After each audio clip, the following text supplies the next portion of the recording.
मान लीजिए कोई फ्लोटेशन के अंदर पहला कॉन्सेप्ट आज हम जो लेके चल रहे होंगे, कुछ 2-3 कॉन्सेप्ट रिवाइज हो जाएंगे अभी। सपोज एक ऑब्जेक्ट है एंड उसकी डेंसिटी है रो ओ एंड वाटर है, उसकी डेंसिटी है रो डब्ल्यू। एक तो ऑब्जेक्ट है और एक वाटर है, इस तरह से है। वाटर के अंदर उस ऑब्जेक्ट को डाल दिया गया। अगर रो ओ कम है रो डब्ल्यू से, डेंसिटी ऑफ ऑब्जेक्ट कम है, तो बताओ वो डूबेगा या कुछ फ्लोट करेगा? बोलिए। फ्लोट करेगा। वो ऑब्जेक्ट ठीक है, कुछ पानी के ऊपर फ्लोट करेगा कैसे भी। अब इसका कुछ पार्ट ही पानी के अंदर है, तो जो वॉल्यूम इमर्ज्ड है, वॉल्यूम इमर्ज्ड, वो हमने बोल दिया VI, और जो टोटल वॉल्यूम है ऑब्जेक्ट का वो बोल दिया VO। Volume emerged VI and total volume VO। तो इस पे फोर्स बैलेंस करके हम ये निकाल लेते हैं कि भाई कितना पार्ट या कितना परसेंट इसका पार्ट इसके अंदर है। इसका एक तो फोर्स इस पे लग रहा होगा वेट। वेट होता है mass into acceleration due to gravity. Mass इसका होगा density of object into complete volume of object. Density of object है rho O, volume of object है VO इनटू G। और एक उस पे ऊपर लग रहा होगा बॉइंट फोर्स, एक इस पे ऊपर की तरफ लग रहा होगा buoyant force. Buoyant force according to Archimedes principle, अगर लिक्विड रेस्ट पे है तो बॉइंट फोर्स कितना होता है? Weight of the volume displaced. जो पानी का जो weight of the water displaced है वो, तो पानी कितना डिस्प्लेस हुआ है? पानी का कितना वॉल्यूम डिस्प्लेस हुआ है, VO या VI? पानी का कितना वॉल्यूम डिस्प्लेस हुआ है, VO या VI? VI। और पानी की डेंसिटी है रो डब्ल्यू, तो पानी का जो मास डिस्प्लेस हुआ that is rho W into VI and acceleration due to gravity होगी G। तो ये उसका वेट होगा। अब अगर ये रेस्ट पे है, क्योंकि ये फ्लोट कर रहा है तो ये रेस्ट पे है, और ये रेस्ट पे है तो इस पे बॉइंट फोर्स बराबर W हो जाएगा। आपने इक्वेशन बनाई buoyant force, density of water into volume immersed into G is equal to weight density of object into volume of object into G। G से G कैंसिल हो गया, और यहां से मेरे पास एक फॉर्मूला आ जाता है, volume immersed upon total volume is equal to density of object upon density of water. एक अच्छा फॉर्मूला है जो क्वेश्चंस में यूज होता है। और अगर पूछा जाए कि परसेंटेज वॉल्यूम इमर्ज्ड कितना है, तो वो होता है VI अपॉन VO इंटू 100। तो उसका फॉर्मूला आ गया rho object upon rho water into 100। ये फॉर्मूला तभी वैलिड है जब डेंसिटी ऑफ ऑब्जेक्ट ज्यादा ना हो रो डब्ल्यू से। अगर डेंसिटी ऑफ ऑब्जेक्ट ज्यादा हो गई, अगर डेंसिटी ऑफ ऑब्जेक्ट मान लो 2 गुना हो गई, 2 टाइम्स, तो ये फॉर्मूला कितना आंसर दे रहा है, वॉल्यूम इमर्ज्ड कितना होगा? अगर डेंसिटी ऑफ ऑब्जेक्ट 2 टाइम्स है रो डब्ल्यू से, तो ये फॉर्मूला क्या आंसर दे रहा है हमें वॉल्यूम इमर्ज्ड का? 200% तो हो भी नहीं सकता ना, ज्यादा से ज्यादा 100% ही तो अंदर होगा। तो यानी कि अगर रो ओ लेस देन, ये जो फॉर्मूला है, ये फॉर्मूला आपको तभी लगाना है when rho O is less than और इक्वल टू रो डब्ल्यू। और अगर रो ओ ग्रेटर हो गया रो डब्ल्यू से, अगर रो ओ ज्यादा हो गया रो डब्ल्यू से, तो 100% उसके अंदर हो जाएगा, ये उससे ज्यादा हो ही नहीं सकता है। तो ये लॉ ऑफ फ्लोटेशन भी इसे बोल देते हैं। ये बताओ, ये वाला कॉन्सेप्ट आ गया है कि नहीं आया समझ में? देखो आज के पेपर में 7 सवाल आपके EMI पे हैं, जो 6 बजे आपका पेपर है। 6 सवाल फ्लोटेशन पे है, ये तो मैंने पहले भी बता रखा है। लेकिन EMI पे कोई ऐसे सवाल नहीं है कि बस फॉर्मूला बेस या डायरेक्ट फटाफट आपने कर दिया। थोड़ा ध्यान से करना, ध्यान से करना। कुछ ऐसे भी हैं जो फॉर्मूला लगा के भी होंगे, कुछ ऐसे हैं जो सीधा मेमोरी बेस्ड होंगे, और कुछ ऐसे हैं जो कॉन्सेप्ट बेस्ड हैं कि आपको थोड़ा सा सोचना होगा कि भाई क्या हुआ है क्या नहीं हुआ है। इस तरीके से आप ये ध्यान रखना, ठीक है? यहां तक आया समझ में? ये जो लॉ ऑफ फ्लोटेशन मैंने बताया अभी पहला कॉन्सेप्ट आज का, ठीक है। चलते हैं आगे। देखो मैं छाट के आपको कॉन्सेप्ट करवा रहा हूं और मान के चलो कि इन पे एक एक क्वेश्चन मिलेंगे, जो मैं बता रहा हूं एक एक क्वेश्चन मिलेंगे। आपको अब देखना है कि कैसे आप अप्लाई करते हो। मेरा इस फ्लोटेशन के रिवीजन का ये पर्पज है कि थोड़ा आज के टेस्ट में भी आपका स्कोर ठीक हो और कंप्लीट, क्योंकि 6 क्वेश्चन आ रहे हैं, 6 कॉन्सेप्ट में अभी नहीं पढ़ा पाऊंगा, तो मैं आपको बता दूंगा भाई अपनी कॉपी से रिवाइज करो, अपने नोट्स फुल्ली रिवाइज कीजिए। और दूसरी बात, 9th के एंड में, क्लास 9th के एंड में हमने कुछ एनसीईआरटी डिस्कशन क्लासेस लगाई थी, 5-6, जितने चैप्टर है उतनी क्लास याद है। केपलर, न्यूटन, ये सब सारा जिक्र एनसीईआरटी से किया था कि कहां पे क्या है क्या नहीं है। बताओ ध्यान आ रहा है कि नहीं कुछ? तो वो नोट्स आपके वो नोट्स आपके होंगे। मैंने अभी एक बच्चे से, क्योंकि मुझे तो मेरे पास तो लिखे हुए कुछ होता नहीं इस तरह का, तो मैंने अभी एक बच्चे से 9th का फ्लोटेशन का वो पार्ट मंगवाया था जो इसमें आपको बाद में करवाया गया था, और आपके ग्रुप पे मैंने वो डाल दिया। वो चीज वहां से राइटिंग समझ में आए ना आए, आपकी खुद की कॉपी में है तो आप वहां से रिवाइज कर लेना, ठीक है। आज के टेस्ट से पहले जरूर वो रिवाइज करके चलना। और उसमें मैंने आपको ये सिखाया था कि आर्किमिडीज ने कैसे किंग की मदद की थी उस समय, उस टाइम पे फ्लोटेशन का कॉन्सेप्ट लगा के। कुछ याद आ गया होगा ना किंग का जिक्र करने से, राजा के क्राउन में क्या दिक्कत थी क्या नहीं, ठीक है। तो अपना वो कॉन्सेप्ट रिवाइज करके चलना कि भाई कैसे ये चीजें प्रैक्टिकली यूज हुई थी, किस तरह से डेवलप हुई थी ये बातें। और दूसरी बात, मैंने आपको एक बच्चे से ही लेके वो कुछ एक उसने पीडीएफ बना के डाला है आपके लिए, पिछले कुछ सीपीपी जो मैंने 9th में दिए थे ऑन फ्लोटेशन, तो अपने वो रिवाइज करके रखना। उन्होंने टिक लगा रखे हैं, मैं ये नहीं कहता कि उनके आंसर सही होंगे, आपके पास खुद है वो सीपीपी, आपके अपने आंसर हैं, आप देख लेना क्या है क्या नहीं। तो ये रिवीजन चाहे आज के टेस्ट से पहले ना हो, लेकिन मंडे टेस्ट से पहले अपना पूरा करके जाना सारा फ्लोटेशन 9 से। चलिए हम आगे बढ़ते हैं। इसके बाद ये हमारा हुआ लॉ ऑफ फ्लोटेशन।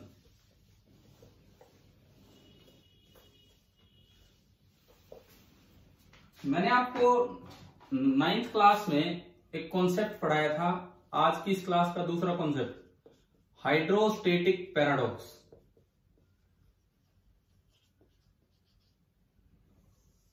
याद आ रहा है कुछ ऐसा? हाइड्रोस्टेटिक पैराडॉक्स, पैराडॉक्स का तो मतलब होता है self contradictory statement.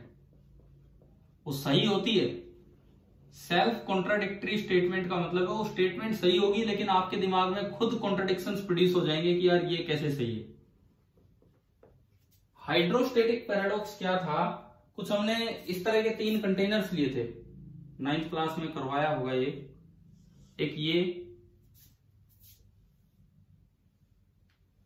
Same base area के 3 कंटेनर्स लिए थे, सेम बेस एरिया के 3 कंटेनर।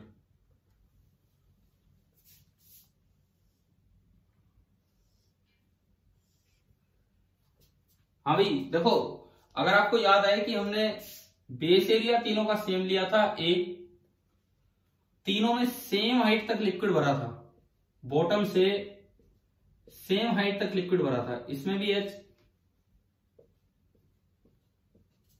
इसमें भी एच एंड इसमें भी एच, और तीनों में सेम लिक्विड भरा है, मतलब डेंसिटी सेम है, डेंसिटी सेम है।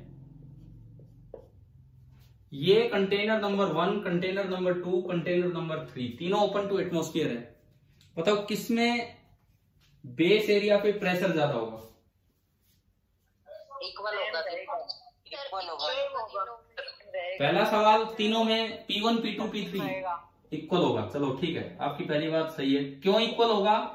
इक्वेशन ऑफ हाइड्रोस्टेटिक्स से कि अगर आप एच हाइट नीचे आते हो और ऊपर एटमॉस्फेरिक प्रेशर है, एटमॉस्फेरिक प्रेशर तो सेम ही होगा तीनों में, एच हाइट नीचे आओगे तो प्रेशर बढ़ जाएगा, P atmospheric plus rho into G into H.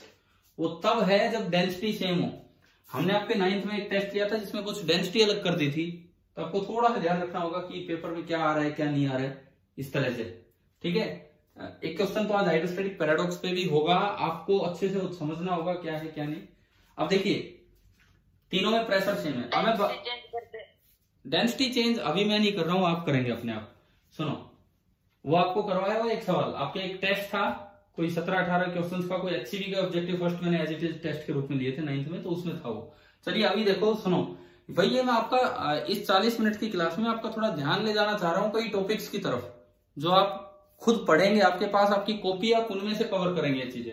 अच्छा, इन 3 में से एक सेक्शन मेरे पास नहीं था 9th में, F1 स्टार, तो अभी वो भी मेरे पास है। तो आपको नमन सर ने करवाया होगा, तो कॉन्सेप्ट तो कॉमन ही है, क्वेश्चन इधर उधर हो सकते हैं, कॉन्सेप्ट तो कॉमन ही है। तो आप अपने वो नमन सर वाले नोट्स अपना रिवाइज करके जाना मंडे तक और आज के टेस्ट में भी, ठीक है। देखो अभी ये आपका हो गया P1 equal to P2 equal to P3, और ऐसा भी हो सकता है कुछ बच्चे और किसी सेक्शन से आए हो, तो जो जहां से भी आया है फ्लोटेशन सबका हुआ है, कॉन्सेप्ट सेम होते हैं, क्वेश्चन बस थोड़े बहुत अलग हो जाते हैं।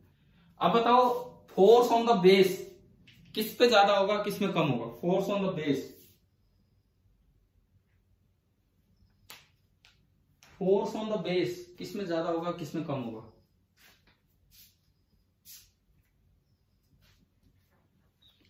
बोलिए, फोर्स ऑन द बेस किस में ज्यादा है, किस में ज्यादा होगा? थर्ड में। देखो अभी आप गलती कर रहे हो, F1 is equal to F2 is equal to F3। Force होता है प्रेशर इनटू एरिया। क्या तीनों का बेस एरिया सेम दिया है कि नहीं? तीनों का बेस एरिया सेम है ना, इसका मतलब प्रेशर भी सेम था, बेस एरिया भी सेम है, तो फोर्स भी सेम लगेगा। लेकिन ये बात रटनी नहीं है, पता नहीं क्वेश्चन में बेस एरिया अलग आ जाए, तो आपको उस हिसाब से सोचना आना चाहिए कि हम क्या कर रहे हैं, किस तरह से। हाँ जी भाई, फोर्स देखना आ गया आपको, ठीक है। Yes sir. अब देखो ये बताओ तीनों में सबसे ज्यादा लिक्विड किस में भरा है, वेट ऑफ द लिक्विड किस में सबसे ज्यादा है? दूसरे में, क्योंकि वेट मास होगा डेंसिटी इनटू वॉल्यूम, मास किस में सबसे ज्यादा होगा? Density into volume. अब जितना वॉल्यूम इसका है उतना तो इसका यहीं तक हो चुका है, और इसके अलावा पानी इधर रह गया, इधर रह गया, तो इसका मास ज्यादा है, M2 सबसे बड़ा है, इससे कम है M1 और इससे कम है M3, और वेट चाहिए तो तीनों को G से मल्टीप्लाई कर दो, यानी कि इसका वेट सबसे ज्यादा है। तो वेट ज्यादा होने के बावजूद नीचे फोर्स बराबर लग रहा है। तो अगर आप इस वेट को मेजर करने लगो, अगर मैं इसको वेइंग मशीन पे रख दूं, मेजर करने लगूं, तो क्या होगा?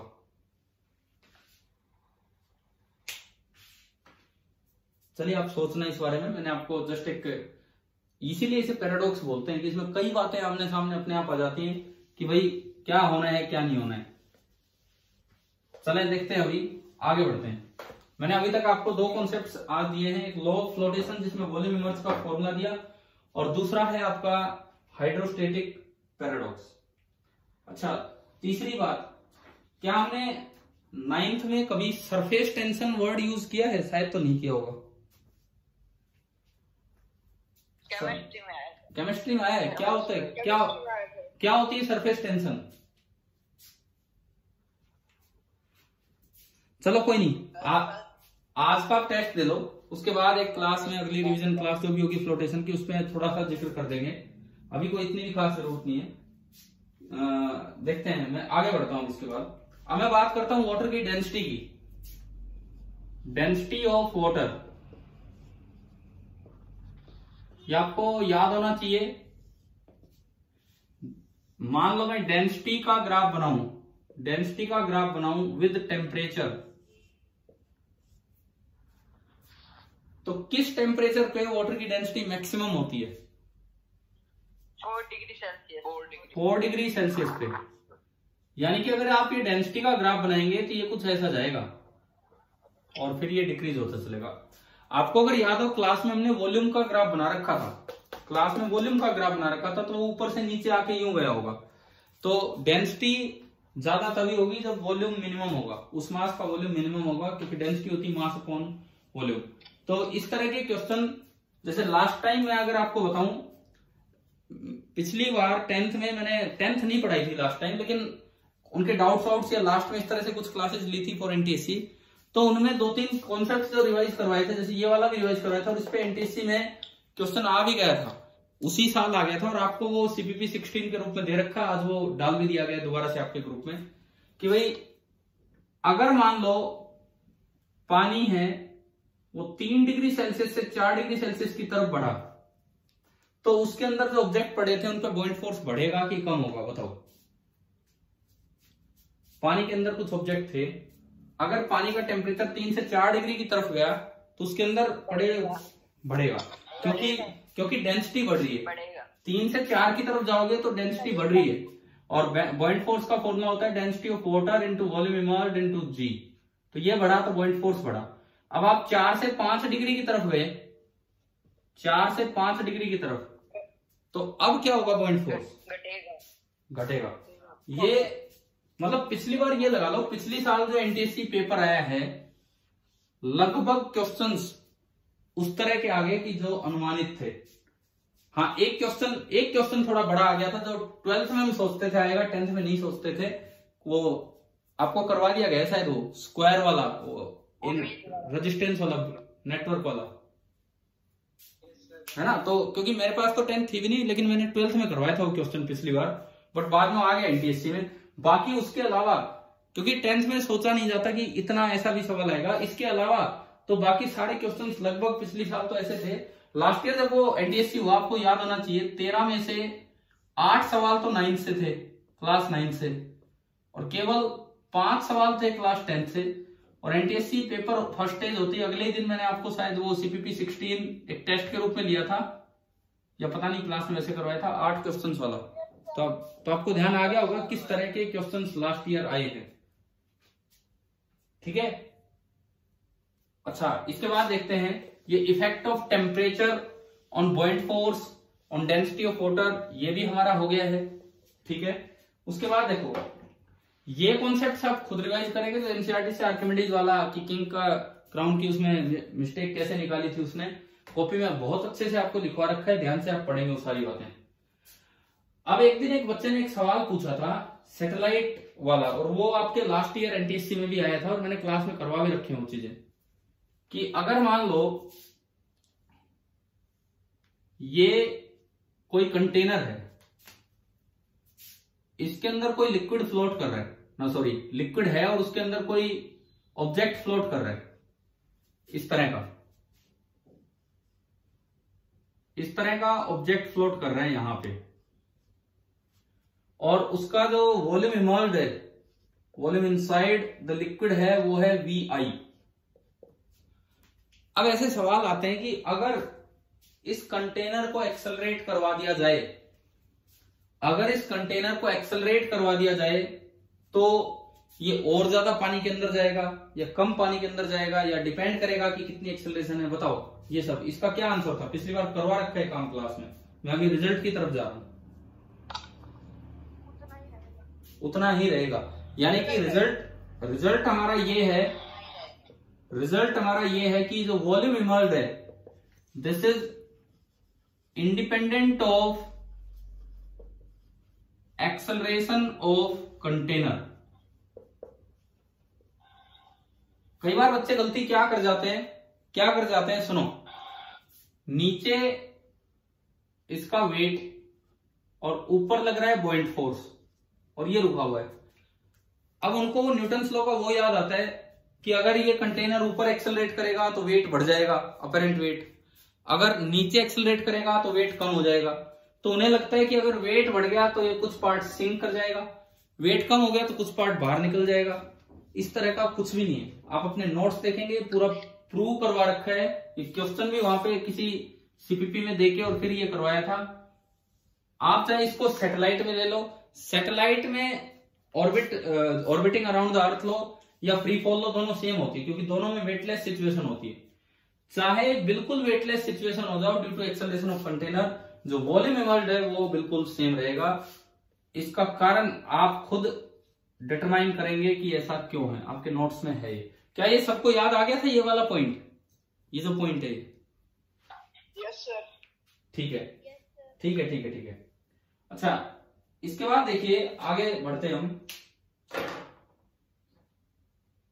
जो हमारा कुछ कॉन्सेप्ट्स ऐसे थे कि pressure related concepts, thrust and pressure, इस टाइप के, जहां एनसीईआरटी स्टार्ट होती वहीं पे।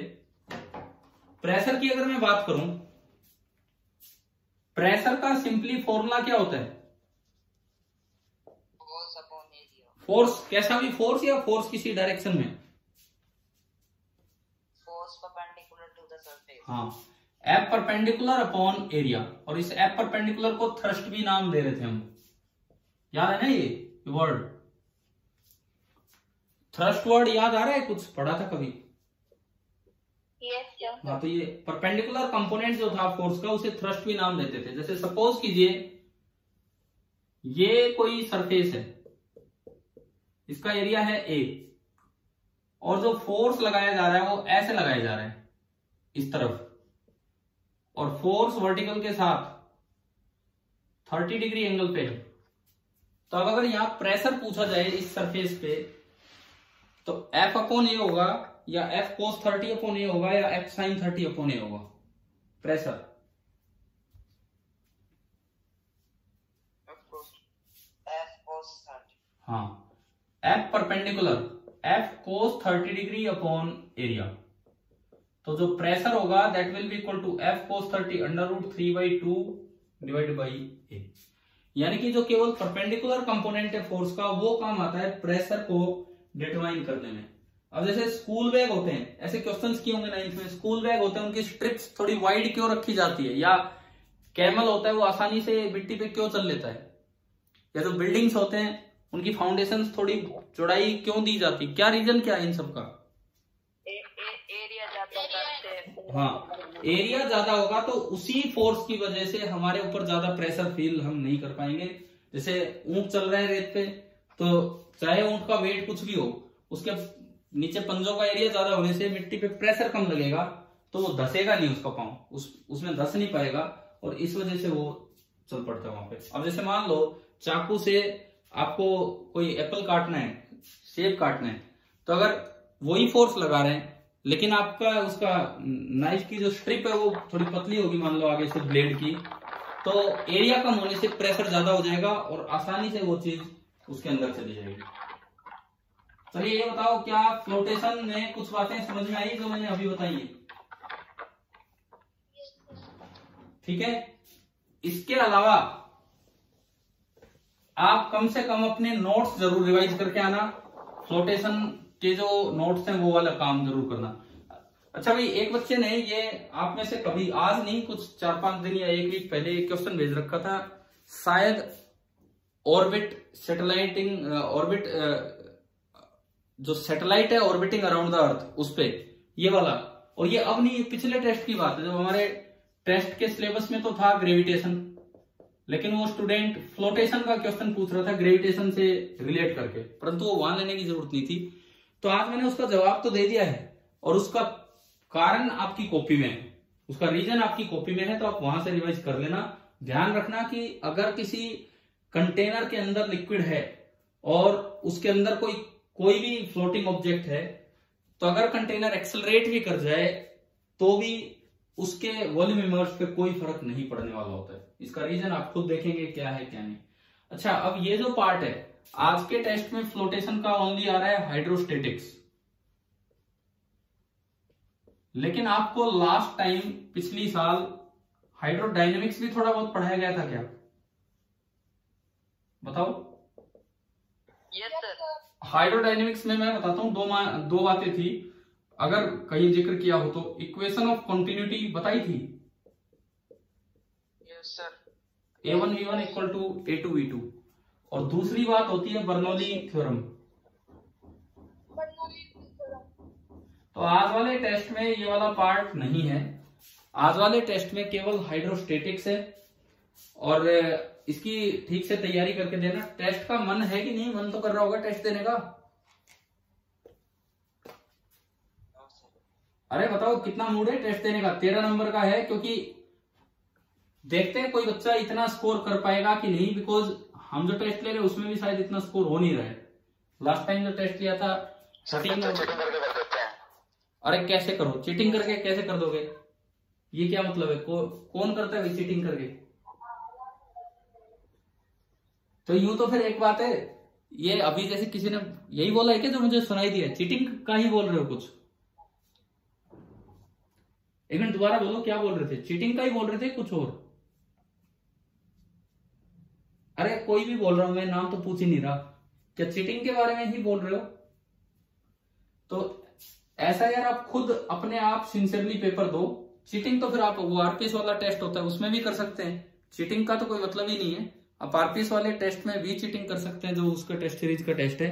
तो वो तो हम कहां तक कंट्रोल करें, ये तो आपका खुद की समझदारी है कि कैसे आप पेपर देते हैं।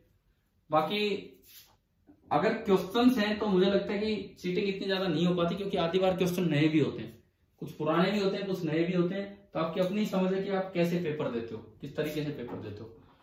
अच्छा, अब देखो मैं थोड़ा सा आपको सरफेस टेंशन के बारे में बताता हूं, 2 मिनट। सरफेस टेंशन लिक्विड की सरफेस की एक प्रॉपर्टी होती है जिसे नाम दिया जाता है सरफेस टेंशन।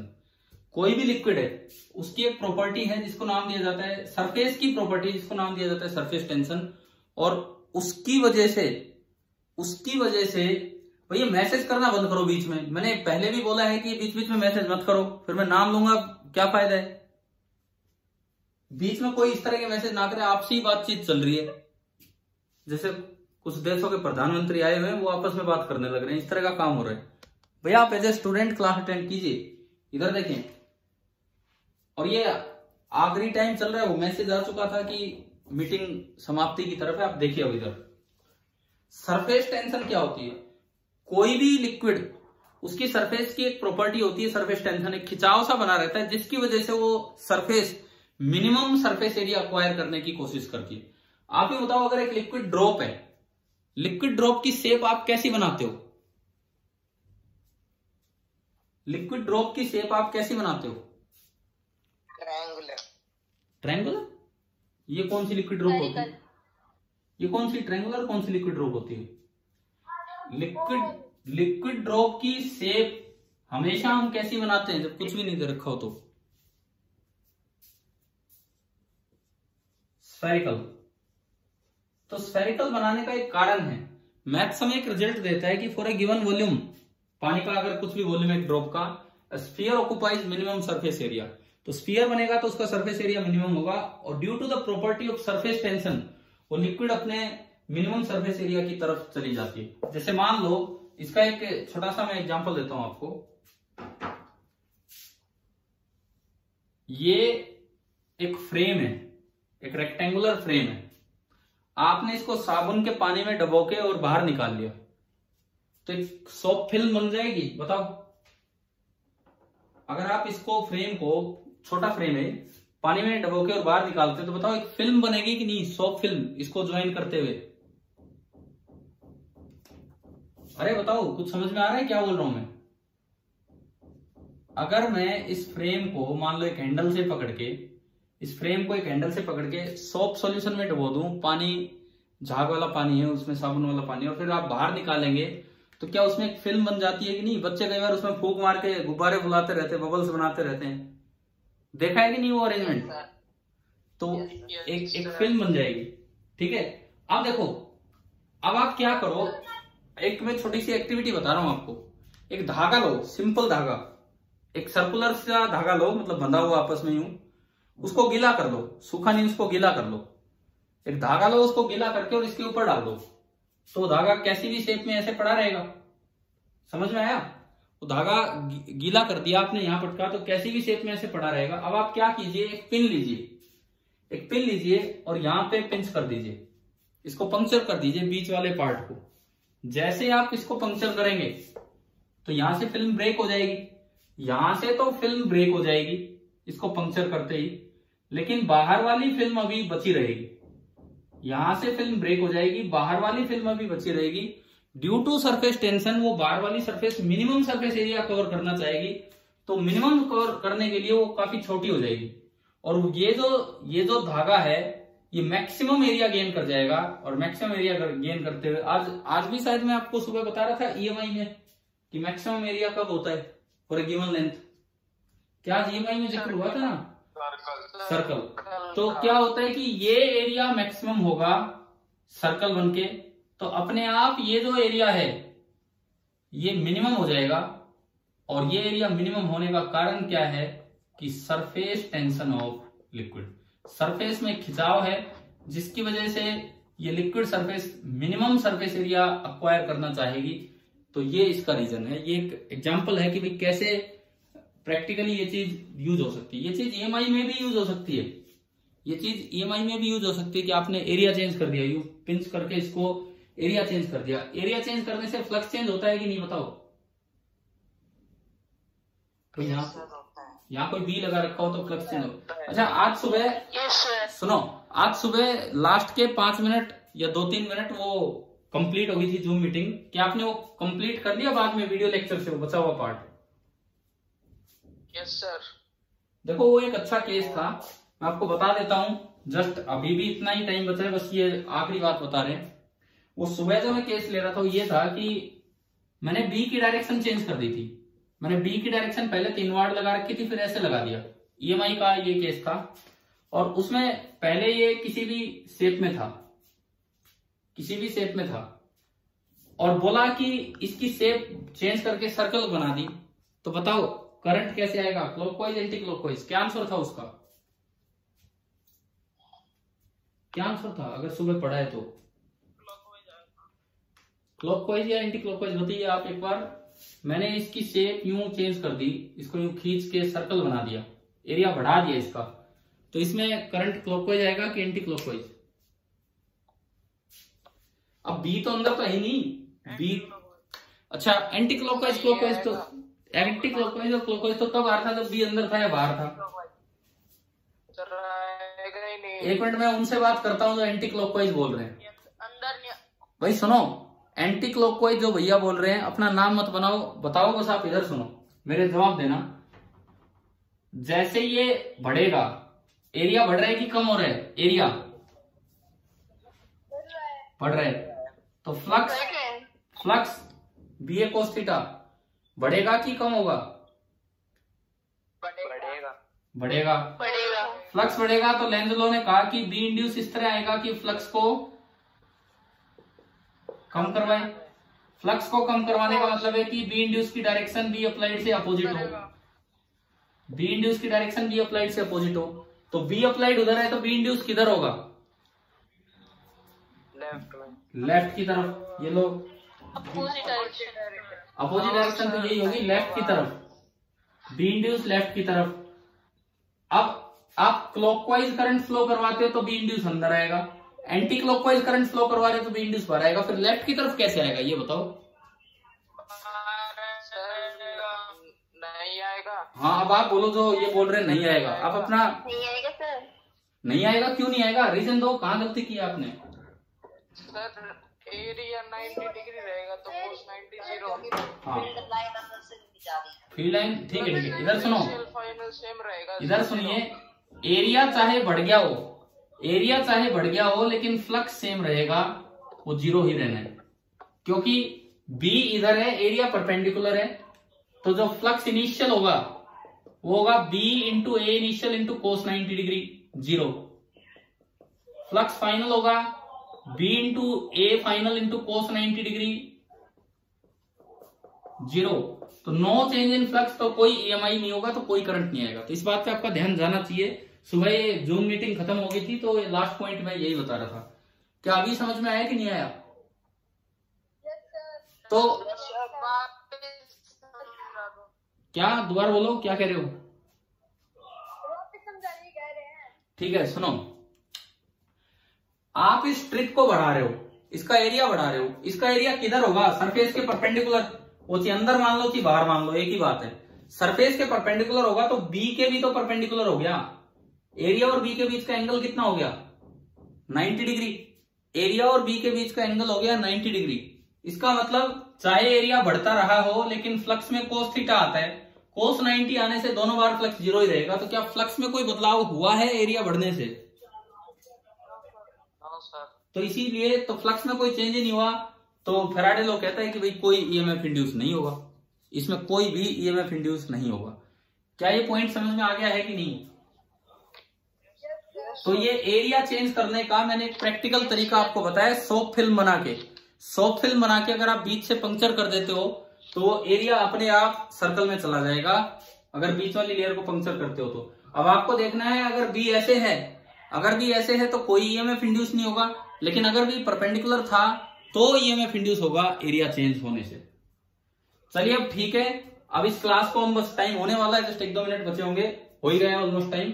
आपकी 6 बजे टेस्ट होगा, 6 से 6:40 आपका टाइम है, और मैं 7 बजे बाद ये टेस्ट चेक करूंगा। मेरी क्लास है 6 से लेकर 7 तक, ठीक है।